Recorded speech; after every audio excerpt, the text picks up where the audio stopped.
In this video, we'll cover how do you edit or make changes to the inputs of your financial plan. Now, when you log back into Optiml, you'll always be on your dashboard viewing your most recent plan. Anytime you want to make a change, whether that's change your expenses, retirement age, life expectancy, we'll select the Edit Inputs button on the far left-hand side of your sidebar. Now, this will give you two options. It'll ask you if you want to edit the current plan that you're in or make a duplicate. So this is an example of you've built a plan around a particular retirement age, and now you want to stress test that and change the retirement age.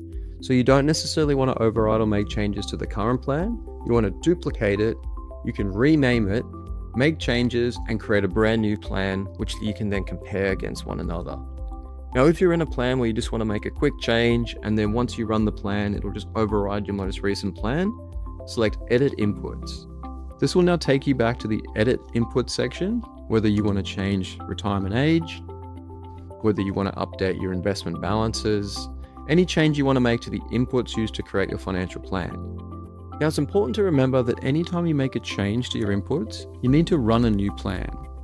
So here in this example, let's retire earlier. We'll select Save at the bottom of the page. We can either continue making updates or run a new plan.